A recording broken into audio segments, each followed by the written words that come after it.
Good evening, good evening, good evening, and welcome to Ministry Chats with Pastor Teddy, where we dive into meaningful discussion about faith, life, and the spiritual journey.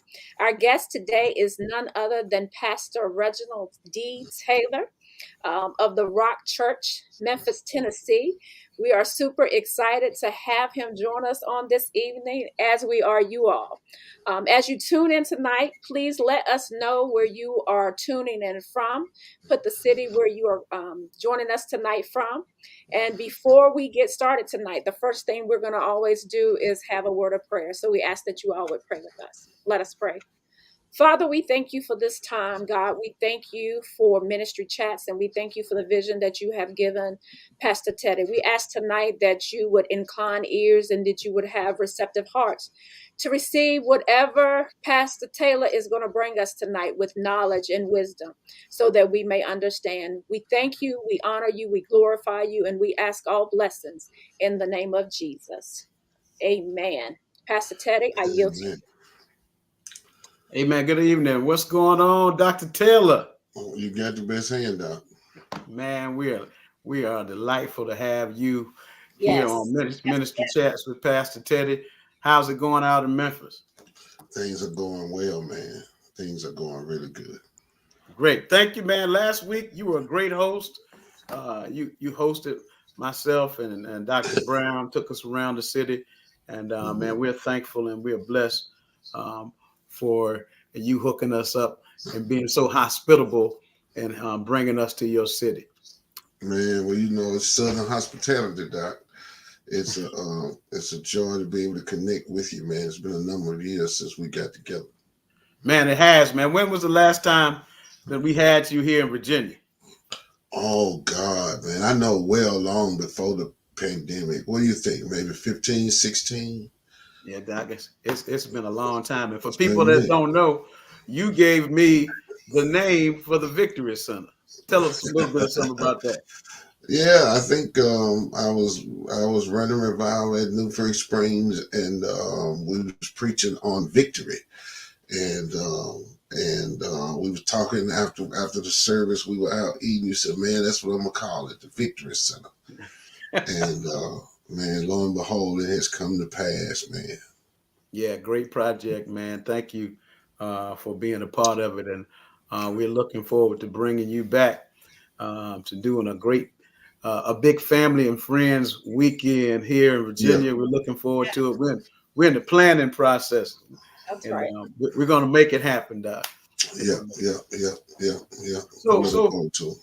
all right. So let's get started, Doc. Once again, welcome to Ministry Chats, man. Thank you for taking time out of your busy schedule. To all of you who are viewing tonight, this is none other than the Right Reverend Dr. Reginald D. Taylor, the one and only, the senior pastor, preacher, teacher of the Rock Church in Memphis, Tennessee. He is a busy man. Mm-hmm. And so once again, I'm thankful that you had taken a few moments to share with us tonight your ministry insight, your journey, your faith, and your family, how God has blessed you down throughout the years. So, Doc, can you tell us where you're from and share a little something about your family with us tonight? So I'm from Memphis, Tennessee. I'm from South Memphis, born and raised, and really never lived anywhere else. Of course, now my wife and I have a home outside of Memphis, in Horn Lake. But I'm Memphis born and Memphis bred. Awesome. Yeah. Awesome. How So long have I you? don't know. I was about to say I don't know to what extent have I shared my story, because you know I'm from the wrong side of the tracks. Around 11, I started moving 1 and 2 kilos of cocaine a week and 1 and 200 pounds of marijuana a week. I started smoking marijuana at 8, snorting cocaine at 11, Wow. snorted north of 15, 20 grams a day, and been locked up 5 times, 8th grade dropout, and all of that kind of thing. But I come from a home in the hood. I had my mother and my father. It was 14 of us, 5 boys and 9 girls, and I'm the last of the whole clique. Um, but the Lord saved me in '92. I started preaching in '93. I went on staff with Dr. Ray at New Salem in '94. I married in '95, built a home in '96, had a son in '97, went through divorce in '98. Then I went on staff with Dr. Gary Lee and Faulkner at the Cumber Street Missionary Baptist Church. And I was there from '99 to '02, and then that's when I took my first church. And so now I've been saved for 32 years, preaching for 31, pastoring for 22, and I've been teaching full time on the college level for 3 years now. I've been adjuncting for 8 years. Um, so, man, just a ghetto boy, bathed in the blood, filled with the book, and trying to make a difference for time and eternity. Man, what a testimony. What a journey. Thank you for sharing that with us tonight about your journey to where you've come from to where you are tonight. Can you Mhm. share with us tonight, when did you know that God had called you to preach, Doc? Yeah, so when I got saved in '92, January 6th of '92, I stayed locked up, literally incarcerated for about a year, and then in the state's custody for another 6 months. And I always knew he was calling me to something, but I didn't have a church background. So I didn't necessarily call it a call to preach or teach. I just knew he was calling me to something. And so I began to seek him about exactly what that was. And on the 13th of July in 1993, after work, I went to the break room to study and to pray, and then I experienced what we call the call to preach, just an overwhelming sense of not being able to not preach. And following that, I left there, visited my mother who just had a stroke at the hospital. My uncle, Green Oliver, who just went home to be with the Lord, had been preaching more than 40 years. I told him about it. He said, the first thing you do is tell your pastor. So I left the hospital, went and told my pastor. That was July the 13th. And I preached my first sermon July the 25th at a church outside of our church. But my pastor had kind of saw it on me. He didn't want to call me to preaching, but he didn't want to hinder me from it. And I've been consumed with the call ever since. Wow. Um, yeah, I've been consumed with the call ever since. That's good, Doc. Great. Awesome. Thank you for that. So, well, who licensed you and who ordained you, Pastor Taylor? So Dr. Frankie Ray licensed and ordained me September the 12th of 1993. So I acknowledged the call on the 13th. I announced it some weeks later, exactly a month later, and then he licensed and ordained me simultaneously on September the 12th of 1993. Yeah. Awesome, man. Dr. Ray is a powerhouse, powerful preacher, National Baptist preacher. Doc, he Yeah. preached late night last week and shut it down. Yes, he He, did that, bro. yeah, Doc, he's a living legend. Can you share with us a little bit about working on his staff during those years? So when I was locked up, one of the associates used to come out and do service. His name was Dr. Wintrell Pittman. He was pastoring in the rural area where I was incarcerated. Actually, they took me off campus to be baptized by him at his church. And he said to me, you are going to be a man of the book, and the best thing I can do to you is send you to my pastor. And so he was talking to me about Pastor Ray and talking to Pastor Ray about me all while I was locked up. And so Ray was waiting on me when I came home. And so immediately he just kind of took me on his wings, mentored me. We spend 5, 6, 7 hours a day going through the word together, and showed me how to build sermons. He exposed me to what we call expository preaching through the Stephen Olford Preaching Institute. And we went together to the first E.K. Bailey Expository Preaching Institute back in '96. And so there's probably not many men who has had as much influence on my preaching ministry as Dr. Ray. That's who I listened to locked up, and that's who I looked to when I came home. And he took a real liking to me. He put me over a Sunday school class with two men. It grew to some 22 in maybe 9, 10, 12 weeks. Then he assigned me to the Sunday night service when I couldn't hold a tune in a bucket and didn't have a holler. I preached his night service for 4 years, and we watched it grow to 10 or 1200. Um, and then he had me teaching the teachers, training the leaders, and he would run 35 or 40 revivals. And most of those weeks, I was teaching a Bible class on Tuesday nights. So the thing that Ray, God used Faulkner to help develop the pastor in me, but he used Ray to help develop the preacher in me because he let me handle the word in all spaces at New Salem. And that's very, very valuable. You just cannot learn to preach without opportunities to preach. Most of my opportunities were in-house, but they were at one of the best houses in the nation. Amen. Yeah. Praise the Lord, Doc. Awesome, Doc. That's wonderful. Thank you for that. And I know that working under Dr. Ray has had an impact on your life. Can you share with us tonight what are some of the nuggets that you still carry from Dr. Ray or Dr. Faulkner that you still use today? So with Ray, the whole thing is the book, man. So his whole philosophy about ministry is studiousness and steadfastness in the word. He said that you can preach yourself through any storm. You can preach yourself through any season. In the church, there are ebbs and flows. Sometimes the church is growing. Sometimes it's plateaued. Sometimes it's declining. But you can preach through it all. His philosophy about the pulpit is that preaching is therapeutic. He said, whatever you do, don't let someone take your pulpit from you, because the pulpit is your very lifeline.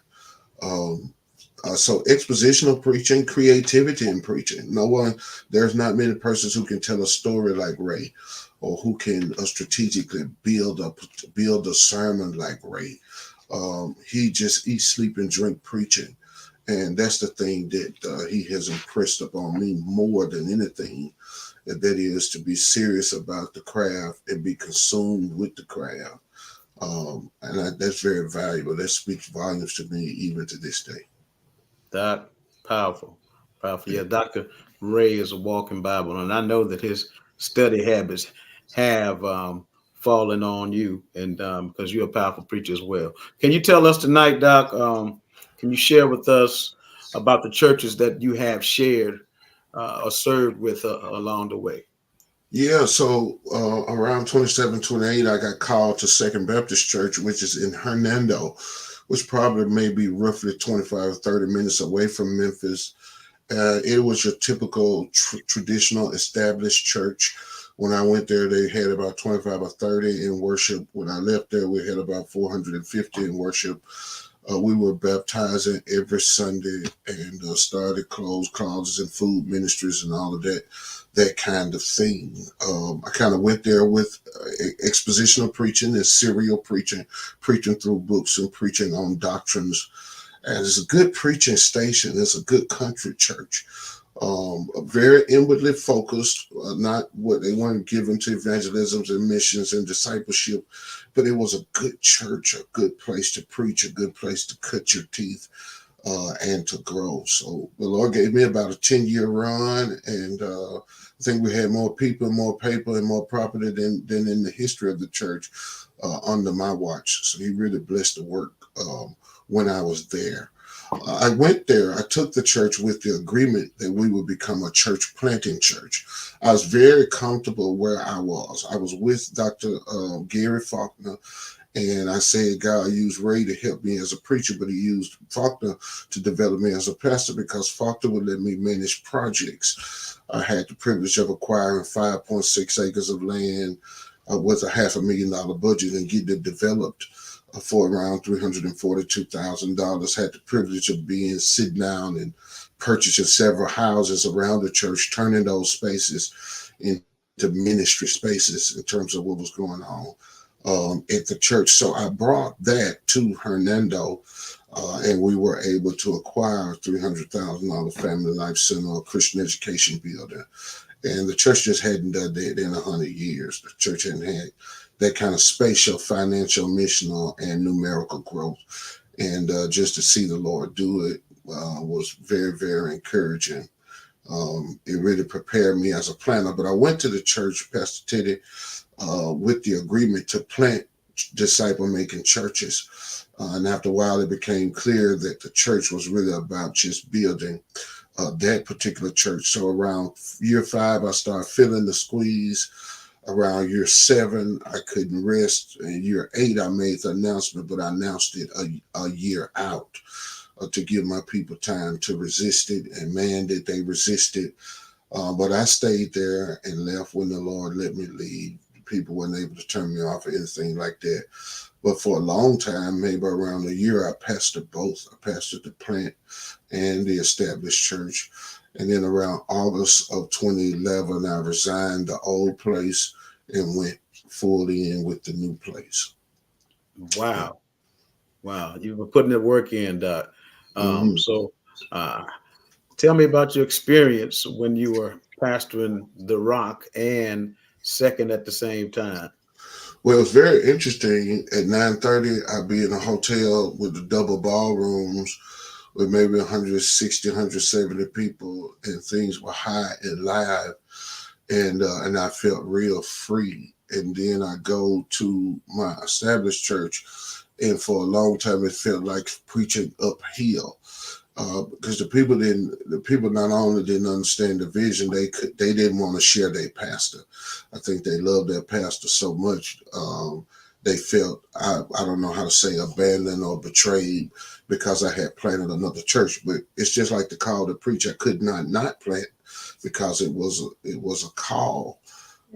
So the last year was some uphill preaching. I still saw a lot of strongholds pulled down, a lot of breakthroughs made, a lot of people still getting saved and baptized and added to the church.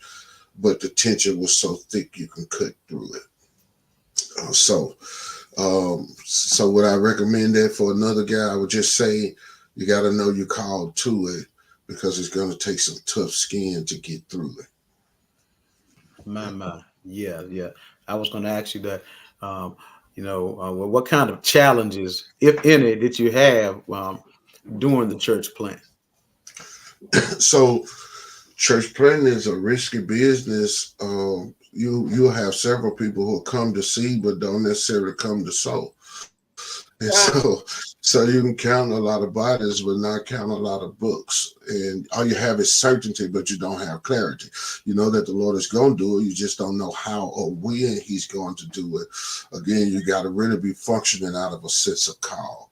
So we will cut across the field. I talk a little bit about church planting. I tell you what I would advise church planters to do. I would say make sure you are planting out of a church, that you have financial backing, that you have 50, 100, 150, 200 people that's going with you, that you have a core of leaders, a minimum of 12, at least 25 or 30 if you can. And that way you will launch large so that you can last and so that you can live. A lot of guys that planted the year I planted, their churches have already dissolved. Some guys planted after I planted and their churches have dissolved. So church planting is a risky business. Personally, Teddy, I trusted my God and trusted my gift. Mm-hmm. I didn't get any coaching. I didn't get any funding. I didn't get any backing. And if I had to do it over again, I think I would be more strategic. But the Lord has been tremendously faithful. And the Rock Church is alive and it's on the upswing in terms of making ready to thrive. Yeah. That's awesome. That's awesome, Red. Yeah. That's right. That is totally awesome tonight, man. So shifting the gears a little bit tonight, every church, we go through some struggles every now and then, and it's you fed them very, very well. Mm-hmm. So what do you think is the biggest challenge facing your congregation? Man, so I've been anticipating that question. My greatest challenge is turning the audience into an army. The people that I serve, they love Pastor Reginald D. Taylor. They love First Lady Tara Taylor. And I'm afraid that they don't care if there's no more than us. I don't think they care if it's just us four and no more. And so the people are inwardly focused. It's a loving church, The spirit in that church is overwhelming and addictive and enrapturing. And so it's hard for me to mobilize them to the three E's of evangelizing, equipping, and empowering. So that's the greatest challenge, turning the audience into an army. So I got some listeners, but I don't have a lot of laborers.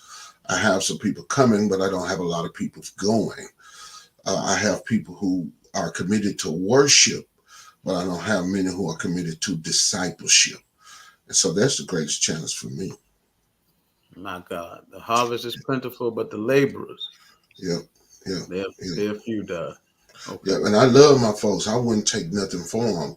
If I had a magic wand or some supernatural power, I would infuse them with a vision of the Great Commission.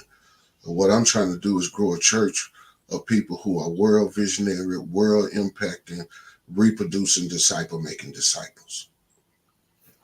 Great. That's it, Doc. That's the name of the game. Yeah. Make disciples for the Lord. Well, Doc, tell us tonight about something about your sermon prep. How do you guard your time with all that you have to do with school, work, being a professor, and your family? How do you guard your time? Because Sunday comes quick. Yes, Sunday like light posts. Every time you look up, there is one. And so you have to plan your time, guard your time, then maximize your time. You plan your time by you put when you're going to study on your weekly or monthly calendar. And once you plan your time, you guard that time. If it's already penned in, not penciled in, then you don't take appointments. You don't make commitments to meetings at those times. And regardless of what you're doing, whether you're traveling or not, then you govern yourself based on that. So you plan your time and guard your time. And then when you sit down, you maximize your time. You don't check emails and answer phone calls and watch the news. You put your meat in the seat and keep it there until you put the work in. And so I've been doing that for a number of years. Like I said, I started with Christ locked up, so I had long hours. So I was able to develop. Some stamina while incarcerated, and then I maintained it. When I first started in ministry, I would do 3 to 4 hours a day, and then I moved to 5 hours. It was very customary long before I acquired diabetes. My body started doing some different stuff, but I was very customary to be studying from 4:30 to 9:30 every morning. And so when the corporate day started, no matter what interruptions came, I have done the heavy lifting.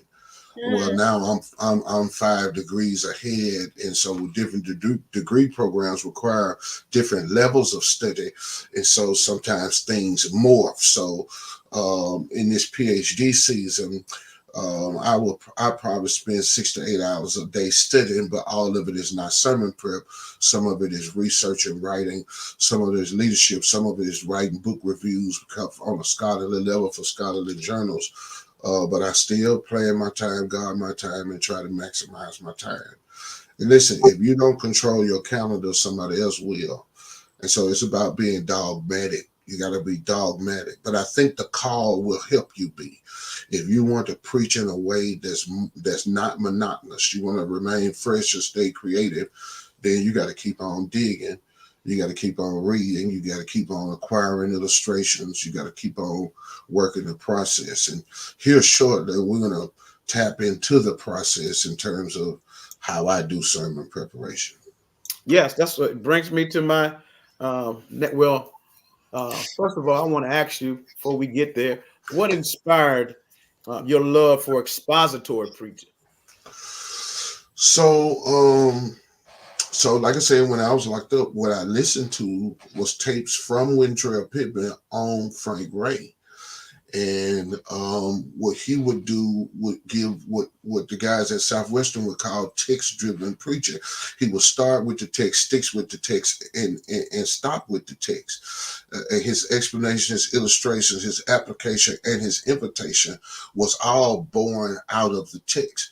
And so that's what I was hearing, and that's what I was wanting to do. And then when I came home, he exposed me to the Oprahs. And so I saw that there was a science that went along with the art. So I immediately started studying expository preaching. So for many years prior to the PhD program, I read a book a week, 4 types of book. One book on leadership, um, because I knew the call of pastor was on me. One book on discipleship because I'm called to be a disciple. One book on marriage and family because I know early on I had failed at it and I wanted to be a godly husband at some point. And then one book on preaching. And now I'm doing a PhD on preaching, and sometimes there's 1,600 pages required with each course or each seminar.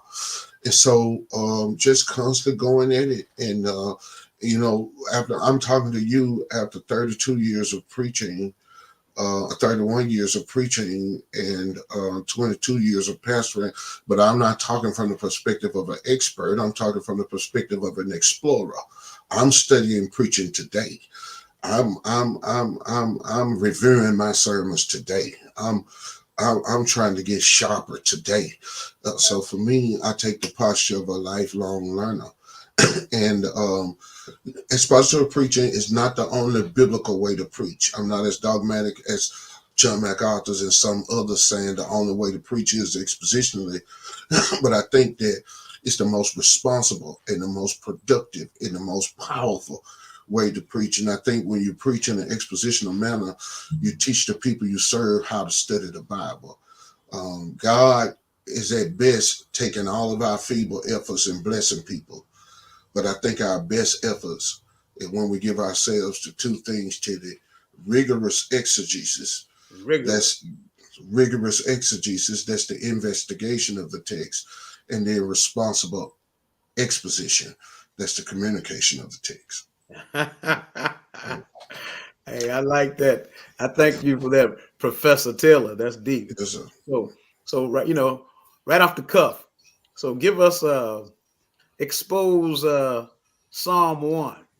Psalm 1. Blessed is the man that uh, walketh not in the counsel of the yeah. ungodly. So if you had your bookshelf behind you, I'd probably just point to the Revolution. But so in my book, The Revolution, I deal with Psalm 1. I talk about, he said, blessed is the man that walketh not in the counsel of the ungodly. So I talk about watch your counsel. Yeah. Nor stand in the way of sinners, watch your company. Nor sit in the seat of scornful, watch your conversation. But his delight is in the law of the Lord. And in his law does he meditate, work your contemplation. And then based on verse 3, I exhort people to wait on your come up, because the promise is you're going to be like a tree planted by the river of the water, bring forth his fruit in his season, his leaf also shall not wither, and whatsoever he doeth shall prosper. So I would call that an analytical outline. It's a word study driven outline where the Hebrew of the text says these things deserve some attention. Mm. Yeah. Powerful, sir. Thank you Yeah. for that.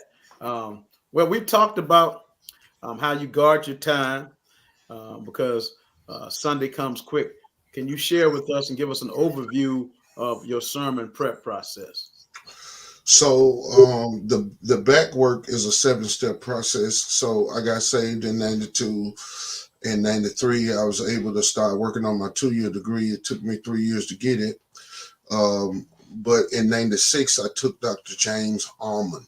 Almond did 18 years here in Memphis at Creighton College and then 22 at Dallas Theological. And he taught me biblical interpretation. He taught me a 6-step process, and I added a step to that process. I teach it now in biblical interpretation at the Memphis College of Urban Theological Studies. So I'm going to tell you what an ideal week looks like. So on Sundays, when I come out the pulpit, I'm entering into contemplation and compilation. So I'm thinking about what I'm going to preach next week. That's contemplation.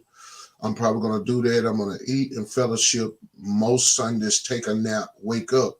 Then I'm going to pull compilation. I'm pulling things down off the shelf and putting things up in Logos for the material I'm going to use for next week's sermon. So that's Sundays. Mondays is observation and translations. Observation is I'm reading the text repeatedly and I'm looking for two things. What does it say, and what do I see? So Mm. I'm reading my text, but I'm also reading the book that the text is in. Mhm. So that's observation. But then the translations is I'm going to look at my preaching portion in 10, 12, 15, or 20 different translations so as to absorb the text. I want to read that text until the text has me and I have the text. So Sunday is contemplation and compilation. Mondays is observation and translation.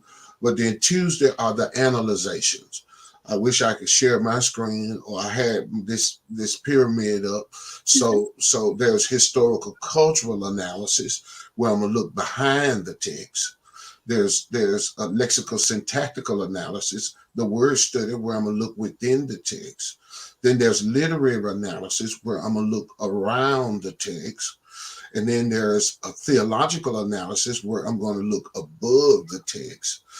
Then there's comparison with secondary sources where I'm going to go to other scholars and look outside the text. And then I'm shooting for applications so I can live under the text. Now, that happens mostly on Tuesdays. Tuesdays are the day I do the heavy lifting. Okay. So you got contemplation and compilation on Sunday. You got observations on Monday. You got analyzations on Tuesdays. By Wednesday, I'm looking toward organization. So I'm at least developing an outline, Teddy, that if you called me Thursday morning, I could preach my text because I got the skeleton.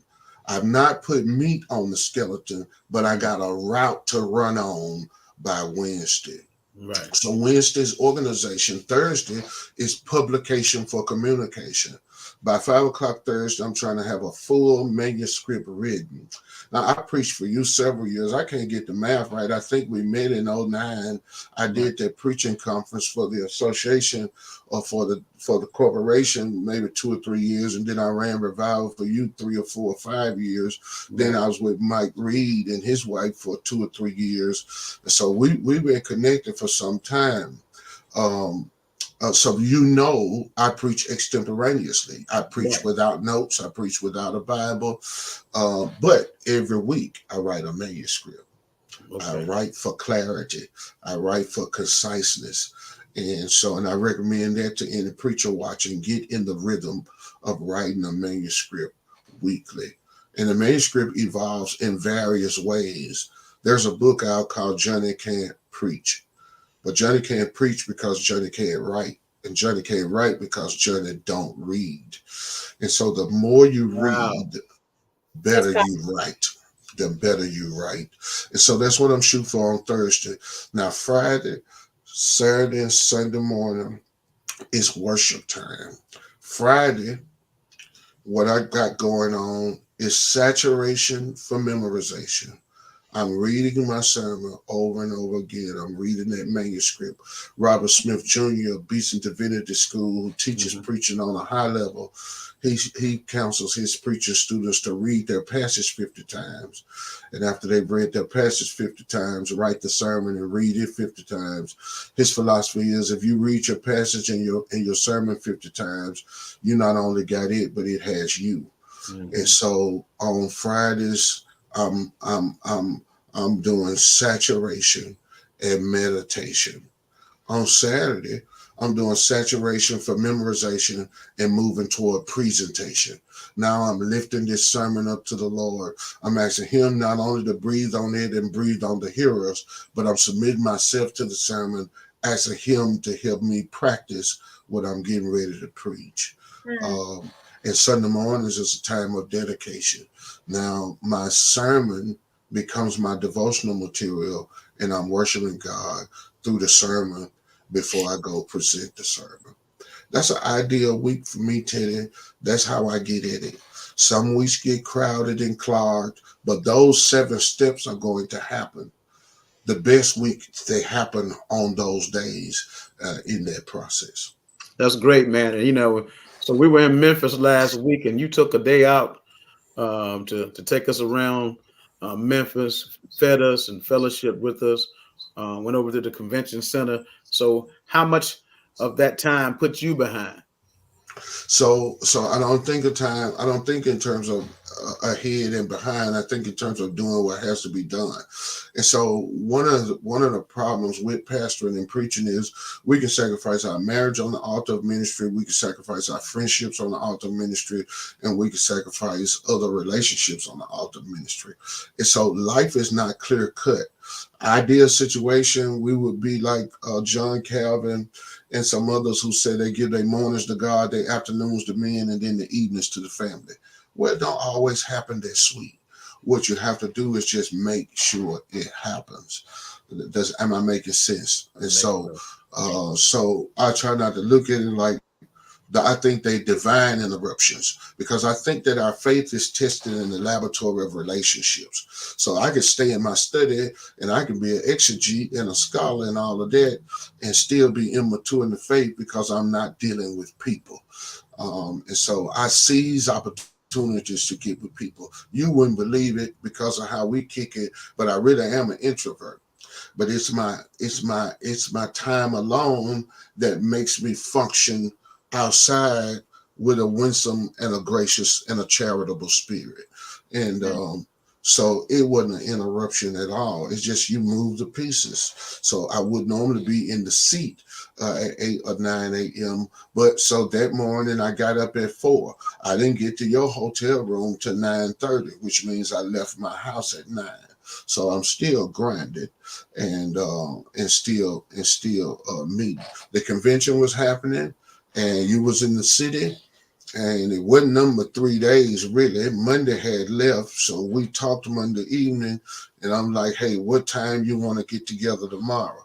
Tuesday is one of my most fluid days. I got a class on Monday night, got a class on Thursday night, teach Bible class on Wednesday night, and so Tuesday is a fluid and a flexible day. And so it didn't set me behind or throw me off at all. It was a privilege to connect with a friend. Wonderful, Yeah. man. True. The honor's mine. I really enjoyed everything that you did for us while we were there. So, so Doc, you feel more comfortable, you're more free. You preach extemporaneously. So, are you more comfortable preaching without a manuscript all the time, or do you ever preach with a manuscript? Now, so I don't preach with a manuscript because of a disability. I don't have multi-coordination. Like my son, he plays the drums, he plays the keys, he plays the guitar, and he sing all at the same time. I can't function like that. I type my sermons, but I pick from memory because I can't stay at the home keys and I don't have that dexterity. I have an ABC 1 2 3 kind of mindset. So trying to look at the paper and look off and maintain eye contact, it'll cause me to stutter and to stammer. I know some preachers like Adrian Rogers, like Stephen Olford, like Lance Watson, who are beasts with a manuscript. And if I could do it the way they do it with a manuscript, I would do it.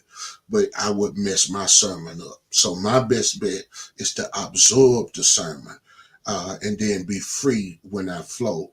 I also tend to find that he feeds me more on my feet when I'm not stuck to a certain point in my paper, if that makes sense to you. Makes Now, I sense. don't think it's a law. I don't think it's a law. I don't think it's an either or. I think it's do what works best for the preacher. Right, exactly. And you are gifted at it. You are gifted at it, Doc. So, Doc, look, let me tell you a few things. When you were here, Mm-hmm. man, a lot of people came to hear you. You're a fresh voice, new person, and Mm-hmm. they were wowed about how you handled the text. Um, Mm-hmm. and I like what you said about, Johnny, the book about Johnny can't read because Johnny don't write. Is that the book? Yeah. Johnny can't read. And I, Yeah. yeah, because and a Johnny lot of can't people, preach is the name of the book. right, But okay, the Johnny can't. philosophy is Johnny can't preach because Johnny can't write, and Johnny can't write because Johnny can't read. Okay. Yeah. So we need to put Mm-hmm. the name of that book in the chat. Okay, Yes, sir. Johnny can't preach. I want to read that book. Awesome. Yeah, but I can tell that you spend a lot of time and you labor hard with the text. As one writer said, you Chicago the text. It takes what all 6-7 days before you get the manuscript in your heart and ready to go to the pulpit and preach it. And I like Mm-hmm. what you said on Thursday. You can preach your whole outline because you have it in your spirit. Mm-hmm. Awesome, Doc. Awesome. So, Doc, you are an author, and Mm-hmm. I'm not in my office, and I have several of your books, great books. Can you tell us about the books that you have written and how we can purchase those books? So my first book is called The Revolution, Getting to Your Next Level. It's about fresh revelation, fresh communication, and fresh consecration, which translates into how to study the Bible, how to go deeper in your prayer life, and then how to engage in kingdom fasting. My second book is called The Blessed Place, Living on Another Level. It's north of 200 pages, 9 sections on the book of Ephesians. My third book is called The Prepared Life, Kingdom Principles for Kingdom People, some 40 biblical principles from Colossians 1 and 2. And then my fourth book is called Truth That Transform. It's portraits, performances, and proclamations of Jesus. It's a walk through John. I'm excited about that work. The first section is 21 snapshots of Jesus, a portrait from each chapter. The second section is the 7 proclamations of Jesus, the I am statements. And then the third one is the performances of Jesus. John's book were written around 7 miracles.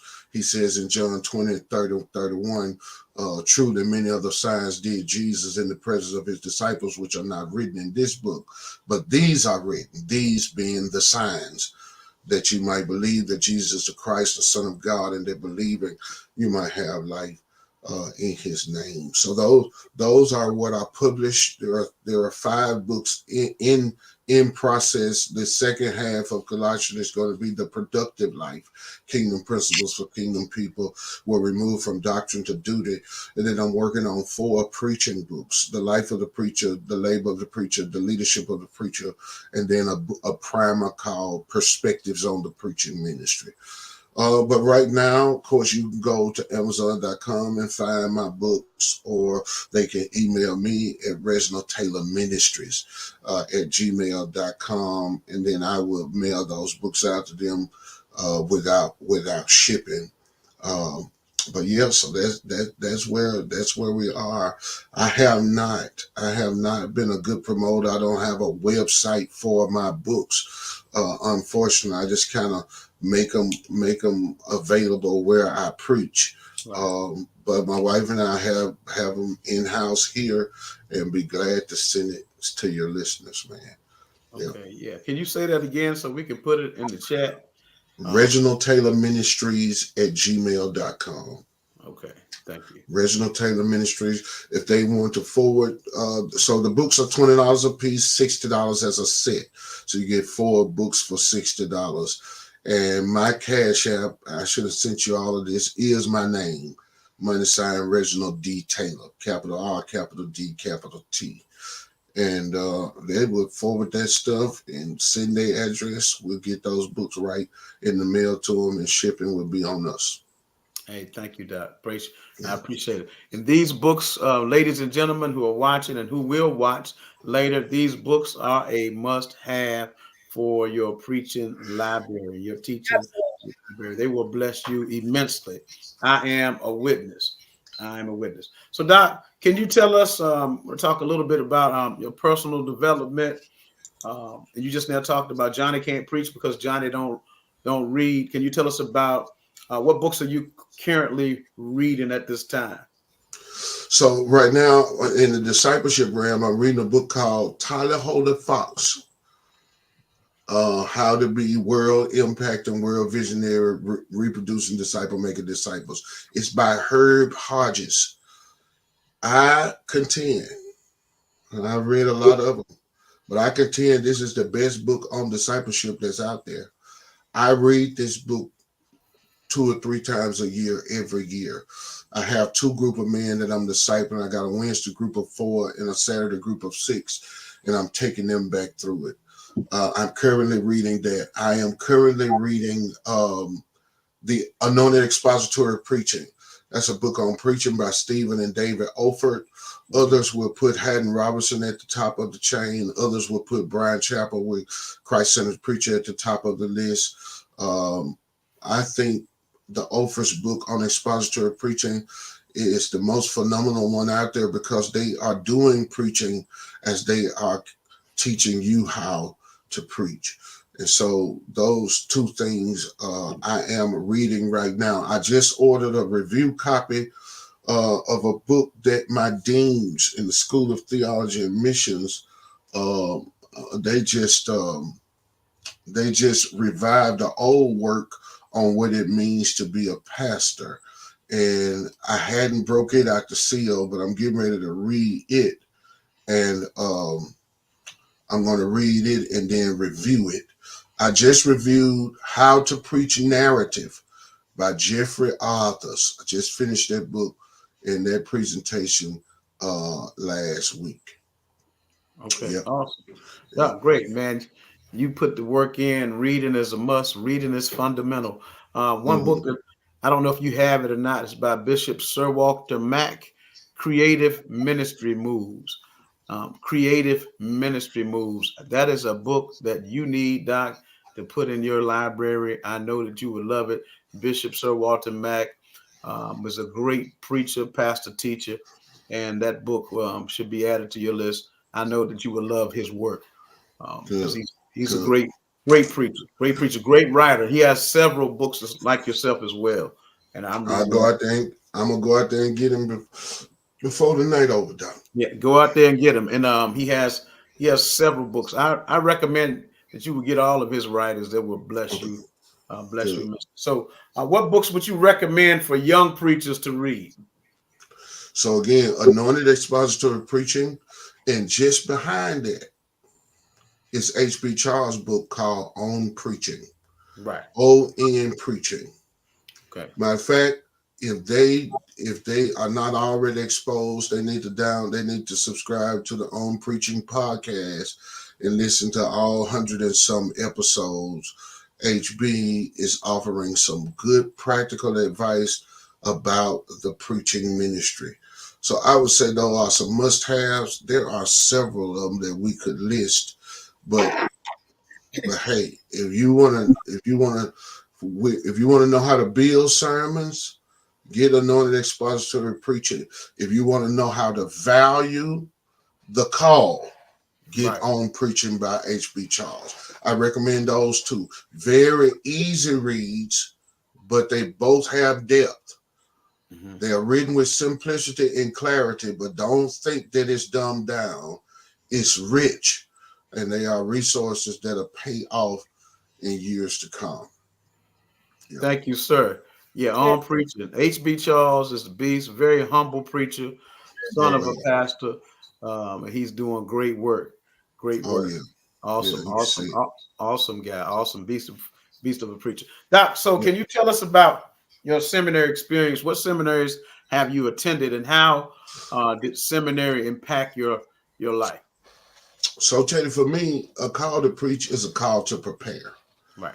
So, being an 8th grade dropout, I had to do a year of remedial courses to qualify as a college student. So it took me 3 years to get a 2-year degree.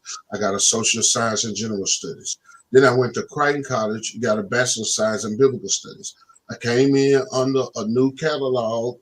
So when I graduated in '96 with the associates, it wasn't until 2001 that I graduated with the bachelor's. Well, by that time in 2002, I took my first church. I look up around 5 and 6, and I hadn't went back to school. So I went to do what they call a K-8 teacher education program. I was subbing so much as a pastor, I said I might as well make the real money in public school. So I went and got certified to teach. So I got a K-8 certification. The Lord showed me very quickly He didn't call me to that realm. So in 2010, I went and got a Master's of Christian Studies from Union University, which is half of an MDiv. I finished it in 2013. I started in the fall of 2010, finished in the fall of 2013.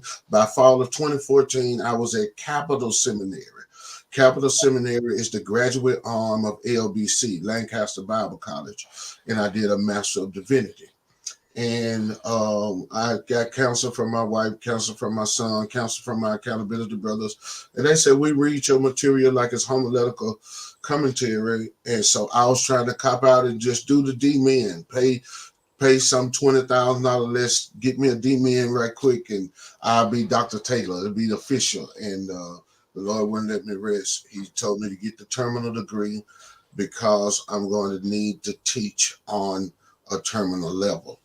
And so I enrolled in Midwestern in 2018, went through all of my coursework, and now I am in the 5th of 6 chapters of my PhD. So you asked about what schools I went to. Shelby State Community College, Crichton College. I went back to Crichton College, got a certification to teach. I went to Union University, who I teach for now. As a full-time professor. I went to Capital Seminary, and now I'm a part of Midwestern Baptist Theological Seminary. Wow, what a journey, man. Listen, my major at Ferrum College was education, and of Wow. course, I got my degree in biblical studies. Wow. I'm having the itch, Doc, to go back, and I'm going to talk to you about that to get my teaching certification. Hey, man, I saw several guys in the program with me who had D-men's who went back to do PhDs. I'm like, man, you guys are crazy. It's like one dissertation is enough for a lifetime. But they say, you don't understand. I'm just hungry for some more. And the Lord called me to it. So I understand it, bro.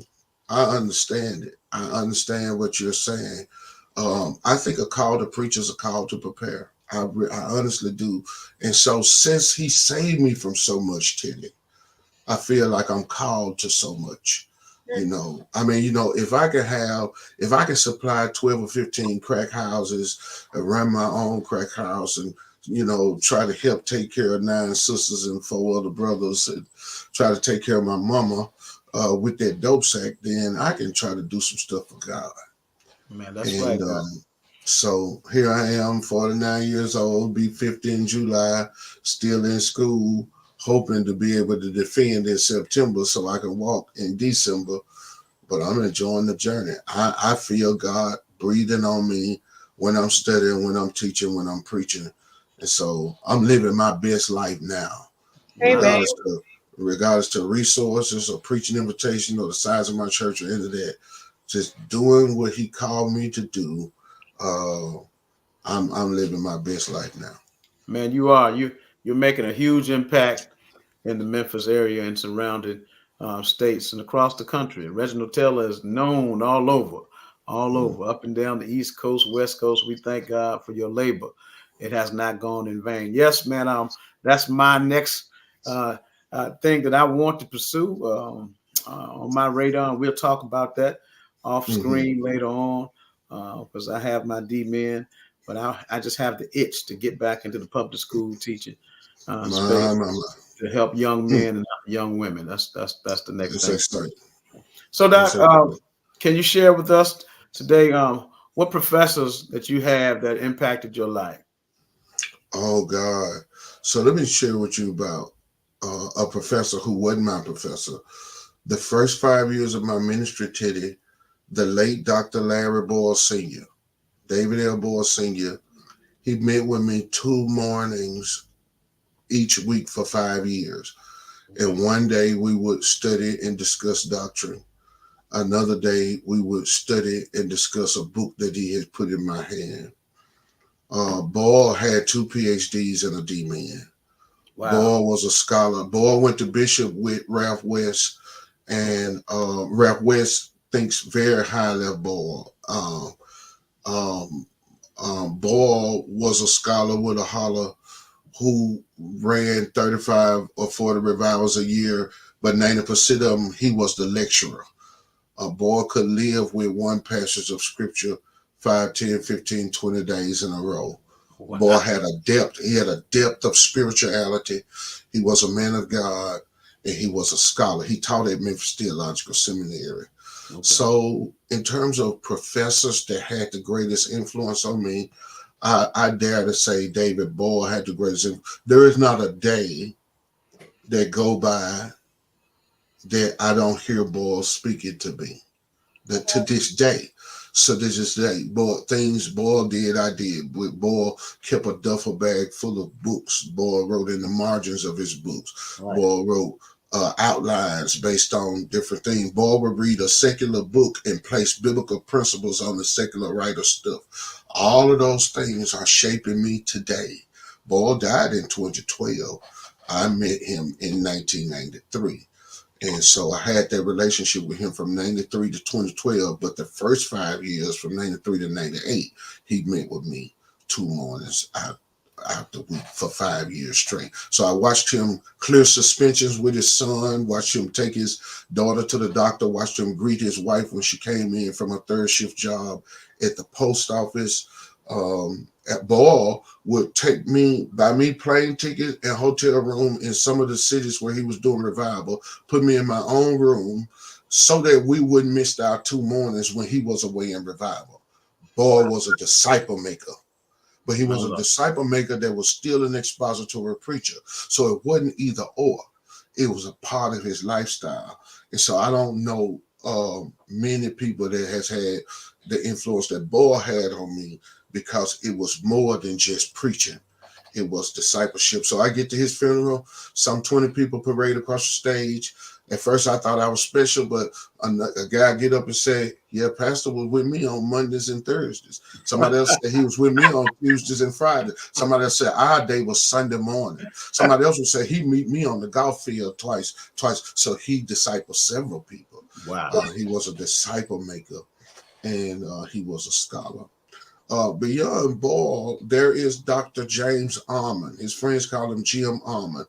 And he retired from Dallas Seminary in 2020 and moved back to Memphis. And now I have the distinguished privilege of eating lunch with him every Wednesday. He taught me how to study the Bible in an academic way.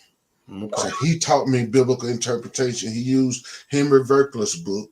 It's called Biblical Interpretation. No, Hermeneutics, the Science and Art of Biblical Interpretation. It has 6 of the 7 steps that's in the system that I use now. And so Almond, who is a scholar, Almond know Hebrew and Greek like the back of his hand. Almond can quote passages you don't know that's in the Bible. Almond does not discuss a text without discussing the full context. He was just named Professor Emeritus of the Bible Exposition Department at Dallas Theological Seminary, which means that even after retirement, he will always be a part of the faculty of Dallas Seminary. He's that kind of a scholar. And I get to sit with him from week to week now, right now, for the last 4 years since he came back in 2020. So he was affected me. Of course, David Oford. David Oford, oh God, he knows 6 or 7 languages. He loves preaching. Of course, he's one of the 2 sons of Stephen Oford. Mm-hmm. He's a scholar. He went to Edinburgh. He graduated from Wheaton with high marks. But he loves the Lord. Him and his wife Ellen are God chasers.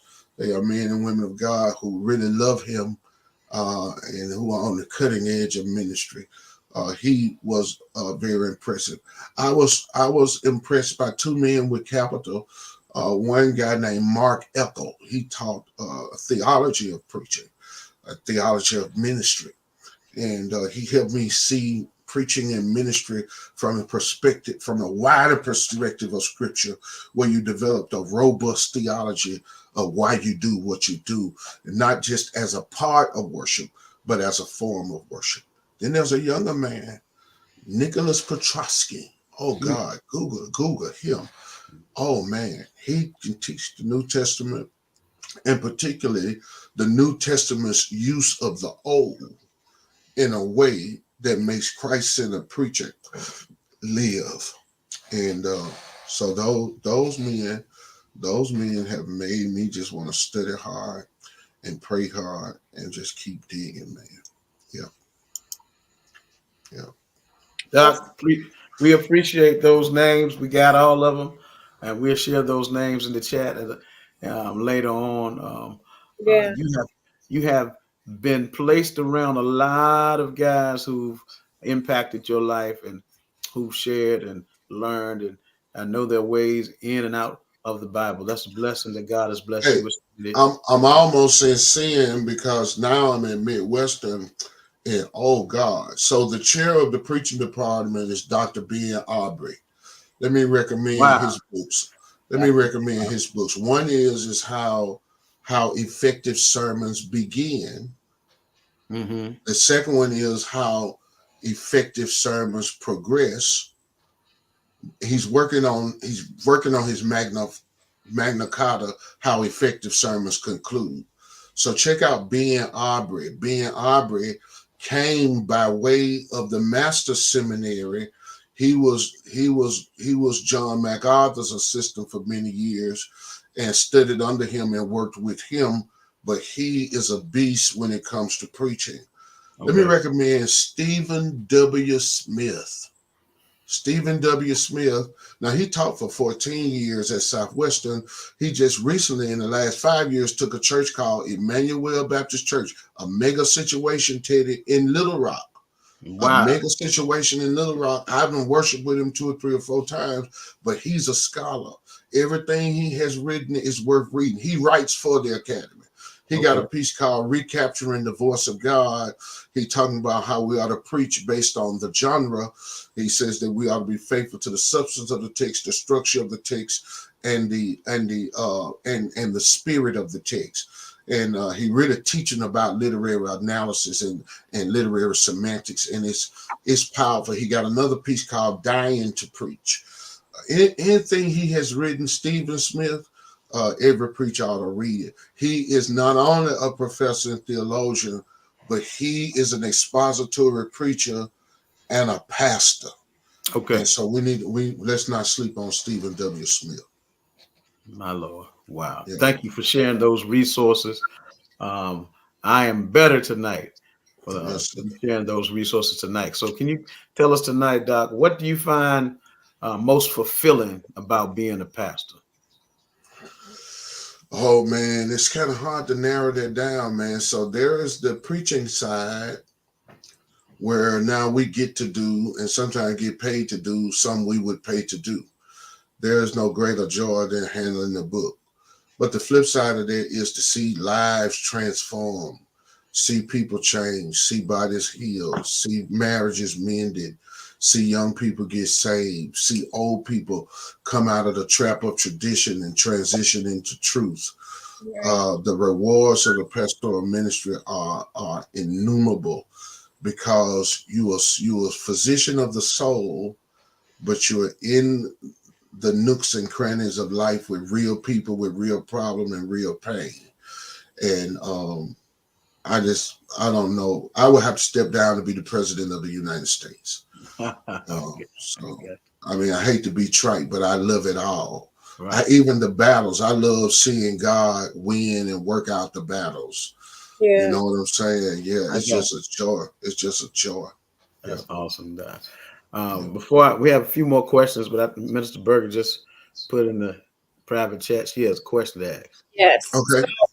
So my question is, what do you think sets your approach to ministry apart from others? So I want to be careful about that. Like I said, I'm the product of a lot of minds and a lot of models. So I think that I love on my people like what I saw with Boyle. I think that I'm rigorous at preaching like what I saw with Ray. I think that I manage projects based on what I saw with Faulkner. Does this make sense? I think that Yeah. I seek to try to use story to connect with people based on what I've been watching the last 30 years in Ralph West. So I don't know. I don't know if I'm going for the distinctive piece. Mhm. Um, I don't know if I'm going for that. I know that I got grit and grind. I know I'm a ghetto boy, so I can talk with the guy that's in the jail cell Right. or with the guy that's at the White House. I would say that would be a niche for me if it's a such thing.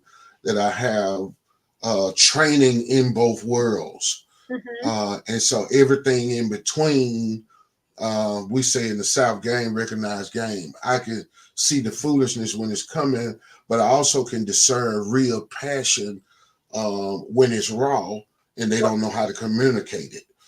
I hope I'm making sense. Yes, Yeah, sir. Indeed. Indeed. And yeah, we can appreciate that. yeah. So, Doc, we got a few more questions, and we're gonna let you get back to it.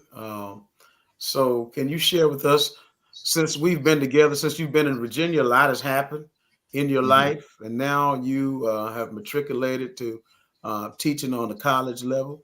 Can you share with mm-hmm. us about you being a professor and how it's blessing you and how you're helping young men, women, boys, and girls?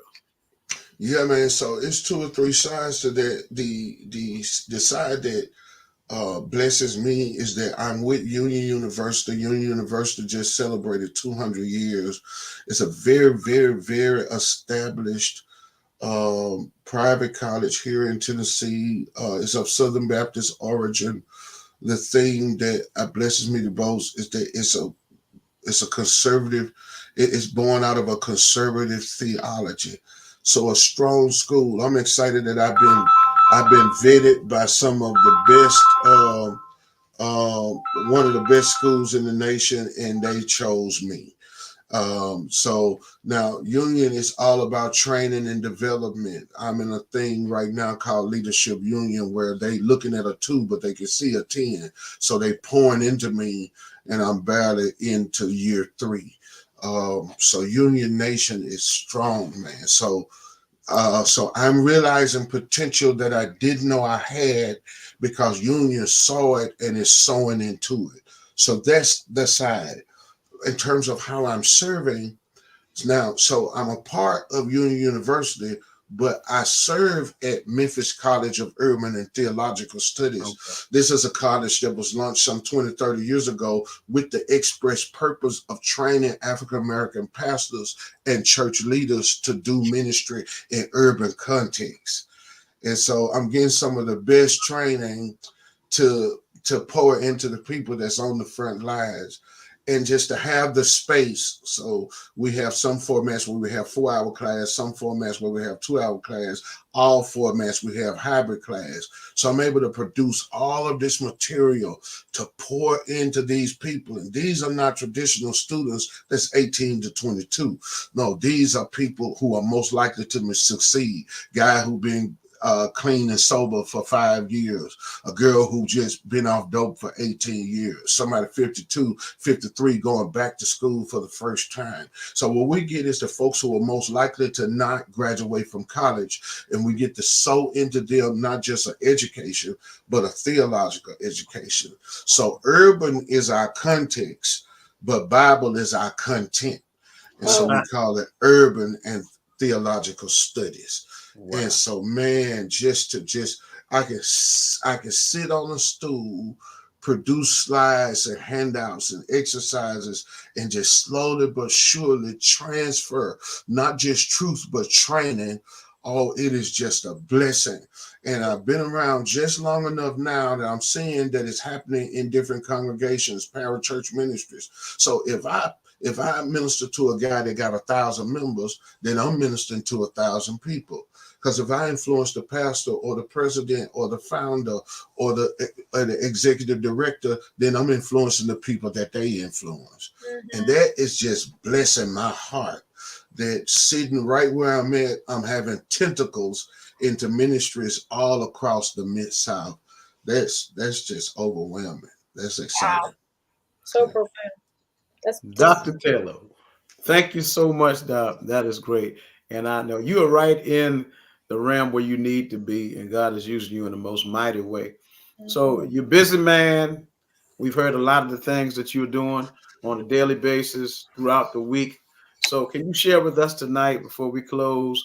How do you like to spend your free time outside of your ministerial duties and Yeah, your so job? here's where I may not hit it. A lot of preaching books I read they say the pastor need a hobby. Some guys play golf, some guys bowl, some guys shoot basketball, some guys ski, some guys boat and canoe. I really don't have those kind of hobbies. For me, a pastime is reading a book. Uh, and so for me now, a hobby is to read a book that don't have to do with preaching. As I've been working on a PhD in preaching, then that's all the stuff that I'm reading. I just picked up a book by Ruth Haley Barton on practicing the Sabbath and sabbatical. And so that's going to be my next chunk on just seeing how to come apart. I'll tell you something I've been trying to practice. I've been trying to practice some rhythms, daily reflection, a reflection daily, rest weekly, retreat quarterly, and renewal annually. Reflection daily is I start in the word and I end in prayer. I think back over my day. Reflection daily. Rest weekly, I'm trying to have a day where I'm not doing anything that looks like work. I may be watching games. I may be watching recorded TV. I may just be resting, or I may be playing with my grandchildren. But weekly rest. And then quarterly retreat. I'm trying to go somewhere every 90 to 120 days. Get out of my study, get out of my house, get out of my office, get out of my church. And then renewal annually. And that happens mostly with mission trips. You go to these third world countries, like when I go to Malawi and Mozambique, and the people so poor they might eat meat one day a month and make $130 a month. But they want to spend 10 hours a day in church, and they pull everything out of me that I got. I realize we have volume, but they have depth, and that recenters me. So I don't know if that answers the hobby question. My wife and I, we love to travel. Sometimes we'll take a short trip, get a cabin 1 or 2 or 3 hours away. Sometimes we take a long trip where we go get on a boat for 5 or 6 days. Last year, we went to Jamaica to Couples Tower Isle. We did an all-inclusive resort. And the less traditional I get, the more I'm open to missing Sunday. 2 of my accountability brothers, one take a month off. He takes all of July. The other take June and July. And I'm trying to inch into that because we got one life today. And Negroes will run you to death, and you'll be dead, and they'll have another pastor. And before your body cold in the grave, they'll change everything you done. And so I'm trying to come aside before I come apart. Don't need anything, don't have room for anything. But one of my favorite pastime when I travel is visiting premium and Simon outlets, seeing if I can find some deals on some normally pricey stuff. You know what I'm saying? Yeah. So that's about all Taylor got going on, Yep. Man, Reg, man, you're a great guy. You've achieved a lot, and God is still using you and working through you. And we're praying for you. So the final question that I have for you tonight is, if you can just brag on yourself. We don't do that a lot. But what is one accomplishment that people don't know about you that makes you happy, proud? That's an interesting one, man. So, I've been in this ministry thing a minute now.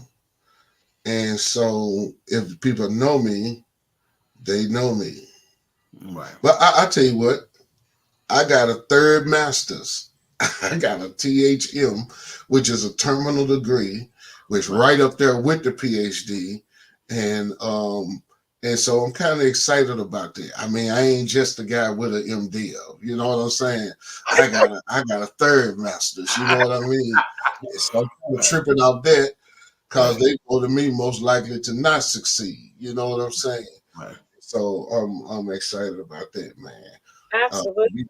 The biggest challenge on the table for me right now in terms of accomplishment is this freaking PhD.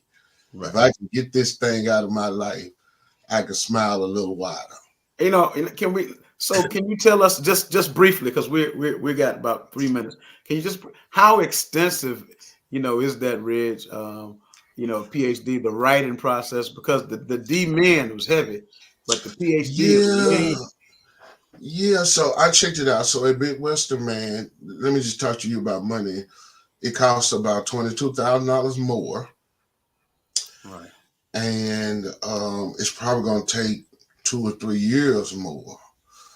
In most of the men programs, you got a set template of 5 chapters. You're basically going to do a project. It's a praxis. So you're going to study a field. You're going to test some research. It's a ministry degree.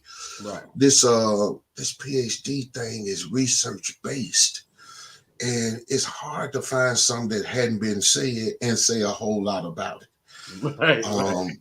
Yeah. And just the rigor with which you are being supervised.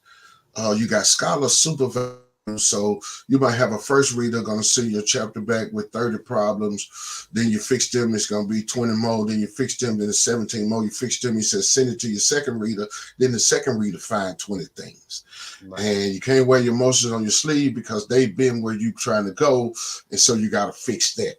And then every line is challenged. You know, you can't ad lib with this thing. This research got to be tight and it got to be right. You got unwritten laws, like you need to be citing somebody on every page. Then you can't just use preachers. You got to use scholars. So it's real rigorous, bro. For instance, it's taking me a month to work on the first section of chapter 5. My supervisor wants me to send him the first section first, let him examine it before I move on and write the other 2 or 3 sections in chapter 5. Because here is where I'm defining how to evaluate doctrinal preaching. Right. And so you're trying to further the research in the field, but you're also trying to coin and craft something that's going to make the craft better from a scholarly perspective. So it's rigorous, man. It is rigorous, man. It is rigorous. Yeah. Wow, but it's a research-based degree. Okay. Yeah. Thank you, sir. And praying for you. Yes, sir, Doc. I need it. Praying for you, Doc. With all that you got, Doc, I don't know how. I know how you do it because I know who's sustaining you. Because you got a lot, brother, on your plate. And to preach like you do, to study like you do, to prepare like you do, it's just a blessing to see a young brother staying in the book and doing what you're doing, making a difference, being impactful in the community, being impactful everywhere you go. So, Doc, we thank you tonight. I don't know, Minister Berger, did you have anything else to ask before we close? No, sir. No, sir. Okay, man. Reginald D. Taylor, the one and only. Yes. Doc, it's been a plum pleasing pleasure, man. Man, look, we got to get back and we need to hook up with, eat some more fish on the lake, hang out. Yes, sir. Everybody's waiting for you to come back this way. You tell Mother and Deacon Jones I say hello, Doc. Tell Mother and Deacon Jones I say hello. And send my love to Lady Linda. We'll do. We'll be looking forward to it, bro. Yes, we're gonna do it big, man, and we're thankful for you. Do likewise to your family. They're actually watching. I know they're watching. Okay. They asked about you the other day when I was in Memphis and how you were doing. They saw the pictures of you in Memphis, and they knows that they was asking all kinds of questions. Where did Reggie take you to eat? What did y'all do this? I thought they'll be saying he 100 pounds heavier. Man, I didn't. Well, Mama. She said married life is treating Reggie real good. He got real big. Man, you look good, Doc. That's that good loving, huh? Yes, sir, Doc. That's what it is, bro. That'll do it. That's what it is, man. Hey, Reg, man, truly, thank you so much for taking time out of your busy schedule. Author, man, you're studying for your PhD, man, pastor, preacher, teacher, father, grandfather, friend, brother, just anointed young man. And stay the course. Yes. Stay the course, Doc, and keep being you. Keep being you. Keep being you, man. One thing I love about you, if you have a Reginald Taylor, you have a friend. Amen.